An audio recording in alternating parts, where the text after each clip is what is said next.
ሰላም ተማሪዎቼ ቲቸር በሪሁ እባላለሁ። ዛሬ ሊነግራችሁ የመጣሁት የ12ኛ ክፍል ተለቋል የሚል ሰምቻለሁ። ይሄ የተለቀቀው ፈተና ብዙ ተማሪ አሳትፎ ነበር። ወደ 540 ሺህ ተማሪዎች ተፈትነው ነበር። ከነዚህ ያለፉት 70 ሺህ ናቸው ተብለዋል። 470 ሺህ ግን ማለፊያ ነጥብ አላገኘም ተብለዋል።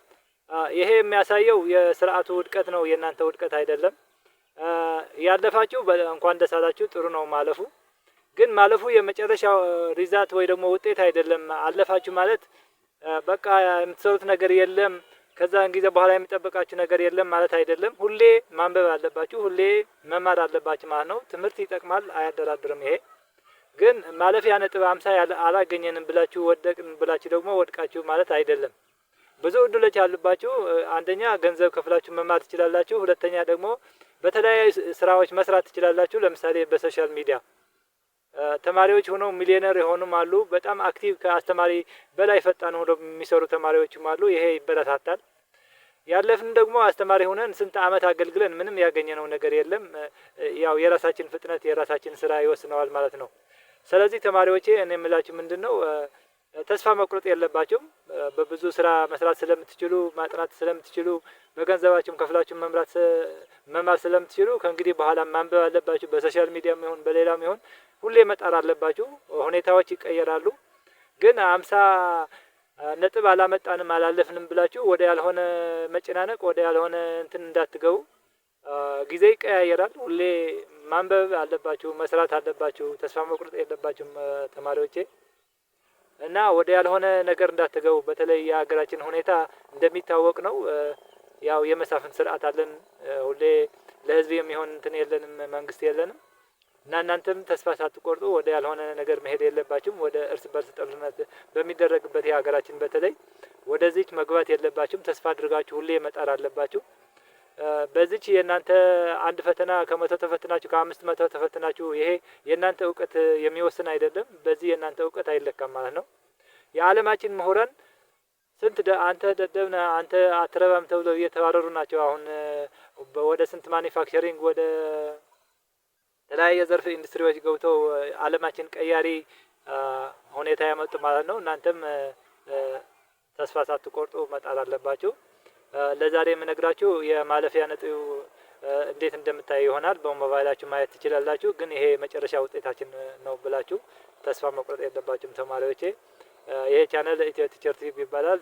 የሞባይል የአንድሮይድ ሞባይል የሞባይል አጠቃላይ ሞባይል ቲፕስ የሚያስተምርበት ቻናል ነው። ሳብስክራይብ አድርጋችሁ የሚያስተምራችሁም ማየት ትችላላችሁ ማለት ነው። የምትፈልጉትም ሌላ ቻናል ከፍቼ ማስረዳችሁ ይሆናል።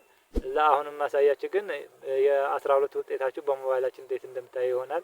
ወደ ሞባይላችን እሺ ተማሪዎቼ፣ ውጤቱ በደስታ ተቀበሉት ብያችኋለሁ። የፈለገ ቢሆን መጨረሻችሁ አይደለም። ትምህርት ደግሞ እንዳትጠሉ። ትምህርት ሁሌ ከእናንተ ጋር ይኖራል። ታልፋላችሁ። ድጋሚ አንብባችሁም ተፈትናችሁም ረመዲያል አንብባችሁም ታልፋላችሁ። ስለዚህ ለትምህርት እንዳትጠሉ፣ በእድላችሁም እንዳታዝኑ፣ በደስታ ነው የምትቀበሉት። አሁን የማሳያችሁ በሞባይላችሁ እንዴት ውጤቱ ታያላችሁ የሚል ይሆናል። ውጤቱ ለማየት ወደ ጎግል ክሮም ትገባላችሁ ማለት ነው። በሞባይላችሁ ወደ ጎግል ክሮም ትገባላችሁ። ከዛ ጎግል ክሮም ላይ በኢንተርኔት አብርታችሁ ነው የምታዩት። በሶስት መንገድ ማየት ትችላላችሁ ማለት ነው። አንደኛ በመሰጅ፣ ሁለተኛ በዌብሳይቱ በድረገጹ ማየት ትችላላችሁ፣ ሶስተኛ ደግሞ በቴሌግራም ቦት ማየት ትችላላችሁ። በሚቀላችሁ ማየት ትችላላችሁ ማለት ነው። አሁን 500 ሺህ ማለት ከግማሽ ሚሊዮን በላይ ነው።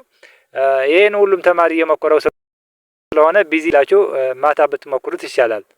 እንዴት ነው የምትሞክሩት? ጎግል ክሮም እንደከፈታችሁ ሪዛልት ብላችሁ ትጽፋላችሁ። ሪዛልት ዶት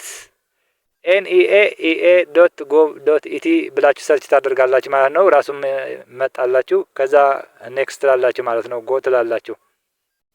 ከዛ ተማሪዎች የምትጽፉት ሬጂስትሬሽን ናምበር የሚል አለ፣ ቁጥራችሁ ትጽፋላችሁ ማለት ነው። ፋይል ኔም የሚል አለ፣ መጀመሪያ ስማችሁ ትጽፋላችሁ ማለት ነው። ለምሳሌ እዚህ ላይ ሬጂስትሬሽን ናምበራችሁ ጽፋችሁ የመጀመሪያ ስማችሁ ደረጀ ከሆነ ደረጀ፣ አብርሃም ከሆነ አብርሃም ብላችሁ ትጽፋላችሁ ማለት ነው። ከዛ ቼክ ሪዛልት ስትሉ ያመጣላችኋል ማለት ነው ጓደኞቼ። ይሄ የዌብሳይታችሁ ነው የኢትዮጵያ ትምህርት ሚኒስቴር ማለት ነው። ይሄ አንደኛ ማረጋገጫ ነው። ማታ ብትሞክሩት ግን የሚሻል ይመስለኛል። ሁለተኛው ጓደኞቼ በኤስኤምኤስ ማወቅ ትችላላችሁ። በኤስኤምኤስ ከዚህ ሲወጣ አሳያችኋለሁ። እዚህ ላይ ያለው በኢንተርኔት ላሳያችሁ። ቴሌግራም ቦት የሚልም አለ። በቴሌግራምም ማየት ትችላላችሁ ማለት ነው። ይሄ ቴሌግራም የሚል ትነካላችሁ። ከዛ ቴሌግራም የሚል ስትነኩ ወደ ቴሌግራም ቦት ያስገባችኋል ማለት ነው። ከዛ ቴሌግራም ከነካችሁ ጎቱ ዘቦት የሚል አለ። በዛ ትሄዳላችሁ ማለት ነው ተማሪዎቼ። ጎቱ ዘቦት ስትነኩ ወደ ቴሌግራም ነው የማስገባችሁ። ግን ቴሌግራም አፕሊኬሽን ወይ ደግሞ ቴሌግራም አፕ መኖር አለበት ማለት ነው። ከዛ እንዲህ ስትከፍቱ ተማሪዎቼ ወደ የት ይወስዳችኋል? ጎቱ ዘቦት የሚል ትንሽ ቆይና አፕዴቲንግ እያለኝ ነው ከላይ እንደምታዩት። ጎቱ ዘቦት የሚል ሊወስደኝ ነው ማለት ነው።